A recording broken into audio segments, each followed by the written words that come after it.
Lucas 15, de 11 a 24. Diz assim, olha, Jesus continuou. Ele já havia contado 2 parábolas. A da ovelha perdida, a da dracma perdida, e agora ele conta sobre o filho que se perdeu, que saiu de casa. Verso 11. Jesus continuou. Um homem tinha 2 filhos. O mais novo disse ao seu pai, Pai, quero a minha parte da herança. Assim ele repartiu sua propriedade entre eles. Não muito tempo depois, o filho mais novo reuniu tudo o que tinha e foi para uma região distante. E lá desperdiçou os seus bens, vivendo irresponsavelmente. Depois de ter gasto tudo, houve uma grande fome em toda aquela região e ele começou a passar necessidade. O filho pegou o dinheiro dele, saiu da casa do pai, foi para um lugar longe, gastou tudo e começou a passar necessidade. Verso 15. Por isso foi empregar-se com um dos cidadãos daquela região que o mandou para o seu campo a fim de cuidar de porcos. Ele desejava encher o estômago com as vagens de alfarrobeira que os porcos comiam. Ele desejou a comida dos porcos, mas ninguém lhe dava nada. Caindo em si, ele disse, quantos empregados de meu pai têm comida de sobra e eu aqui morrendo de fome? Eu me porei a caminho e voltarei para meu pai e lhe direi, Pai, pequei contra o céu e contra ti, não sou mais digno de ser chamado teu filho, trata-me como um dos teus empregados. A seguir levantou-se e foi para seu pai. Estando ainda longe, seu pai o viu e, cheio de compaixão, correu para seu filho e o abraçou e o beijou. O filho disse, Pai, pequei contra o céu e contra ti, não sou mais digno de ser chamado teu filho. Mas o pai disse aos seus servos, depressa, tragam a melhor roupa e vistam nele. Coloquem um anel em seu dedo e calçados em seus pés. Tragam o novilho gordo e matem-no. Vamos fazer uma festa e comemorar, pois este meu filho estava morto e voltou à vida, estava perdido e foi achado.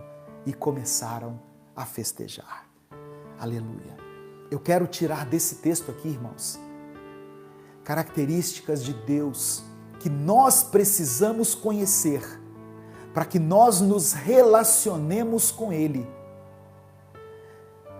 Toda vida feliz e próspera parte de um relacionamento com Deus. E para que eu me relacione com Deus, eu preciso conhecê-lo na sua essência.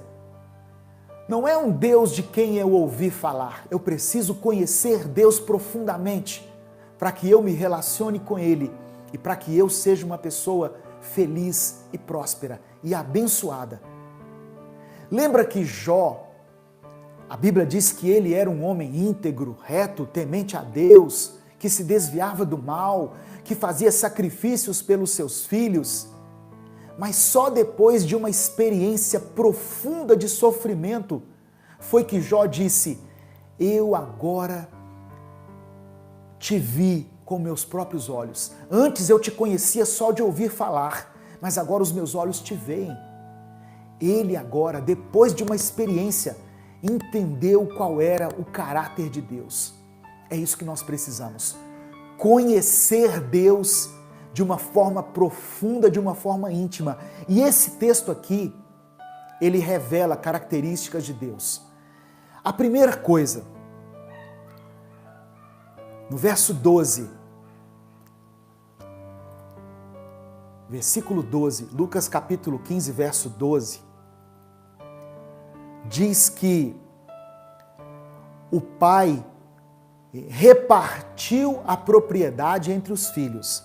Diante de um pedido do filho, o pai repartiu a propriedade, repartiu a parte que lhe era de direito. Deus é um pai que nos dá liberdade de escolha. Primeira coisa que eu quero falar para você, Deus nos dá liberdade para escolhermos. Ele não é um pai impositivo, ele nos dá liberdade para escolher, mas ele sempre nos aconselha a fazer as escolhas certas. Deus nos dá liberdade, mas ele nos aconselha. Olha só, Deuteronômio capítulo 30, verso 19.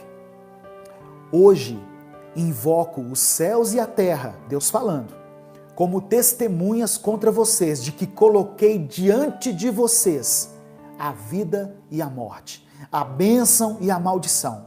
Agora, escolham a vida para que vocês e seus filhos vivam.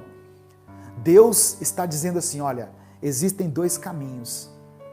Eu vou orientar, eu vou aconselhar que vocês escolham o caminho da vida, o caminho da bênção, porque assim vocês serão abençoados e os seus filhos serão abençoados.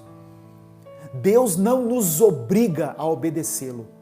Ele quer que isso seja uma atitude natural da nossa parte. Então, por que o pai dessa parábola não impediu o filho de sair de casa? Quantas vezes, irmãos, você que é pai, que é mãe, quantas vezes você não foi impulsionado a direcionar uma atitude do seu filho, quando seu filho era pequeno? Mas por que o pai daquela parábola não impediu o filho de sair de casa? Sabe por quê? Porque tem lições que nós só vamos aprender com os nossos erros. Aquele filho só valorizou a casa do pai, a presença do pai, quando ele estava longe, quando ele passou por necessidades. Então, era muito fácil para aquele pai, que nessa parábola representa Deus, impedir o filho de sair de casa. Falar assim, não, eu não vou te dar a sua parte na herança, porque eu sei o que você está em mente, eu sei o que você está pensando, mas aquele pai deixou o filho à vontade.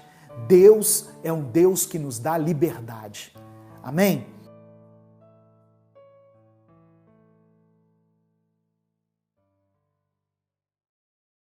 Diante do arrependimento, Deus nos perdoa. Aquele que se arrepende e deixa, alcança a misericórdia. 1 João capítulo 1, verso 8 e 9, se afirmarmos que estamos em pecado, se reconhecermos que estamos em pecado, Deus é fiel e justo para perdoar os nossos pecados. Desculpa, se afirmarmos que estamos sem pecado, vou ler o verso 8 primeiro. Se afirmarmos que estamos sem pecado, enganamo-nos a nós mesmos e a verdade não está em nós. Mas se confessarmos os nossos pecados, aleluia, Ele é fiel e justo para perdoar os nossos pecados e nos purificar de toda injustiça.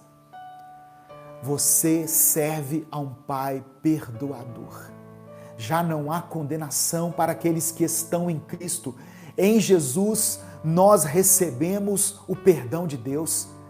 O sacrifício na cruz do Calvário foi para nos redimir dos nossos pecados, foi para nos reconciliarmos com Deus, porque nós temos um Pai perdoador. Esse é o melhor Pai do mundo. Esse é o melhor Pai do mundo. Talvez você foi criado sem a presença do seu pai, sabe? Que pode ter abandonado a família, ou que pode ter partido, segundo a vontade de Deus, pode ter falecido. Mas você tem um pai que é perfeito. Deus é o seu pai e Ele é um pai que te ama. Ele é o melhor pai do mundo. Se você não pôde hoje abraçar o seu pai, receba o abraço de Deus. Aleluia. Nós servimos a um pai compassivo. Deus é um Deus que se compadece de nós. Ele não olha para nós com um olhar de condenação, mas com um olhar de compaixão. Eu sei que muitas pessoas valorizam essa questão de Deus é amor, mas Deus é justiça. Ok, Deus é amor e Deus é justiça. Mas Deus, isso é algo que eu tenho no meu coração, Deus tem muito mais prazer em praticar o seu amor, em manifestar o seu amor diante de nós, do que a sua justiça. Qual a base bíblica que o senhor tem para isso, pastor? A Bíblia diz que Deus não se alegra com a morte do ímpio. Sabe? Aqueles que morrem sem entregar a vida para Jesus vão ser alvo da justiça de Deus. Infelizmente, vão ter que passar a eternidade sem a presença de Deus. Vão passar a eternidade no inferno. Mas você acha que Deus se alegra com isso, irmãos? Deus se alegra com aqueles que reconhecem Jesus como Senhor, como Salvador. A palavra do Senhor diz que a vontade de Deus é que todos cheguem ao pleno conhecimento da verdade e sejam salvos. Deus não se alegra com a morte do pecador, com a morte do ímpio. Ele é um Deus compassivo. Salmos capítulo 86, verso 15 diz assim: mas tu, Senhor, és um Deus compassivo e misericordioso, muito paciente, rico em amar e em fidelidade. A justiça de Deus existe? Sim. Ela é praticada por Deus? Sim. Ela é aplicada por Deus. Mas Deus tem muito mais prazer em aplicar o amor sobre a sua vida. E é isso que Ele quer. Amém? Você serve a um Deus compassivo. Aleluia.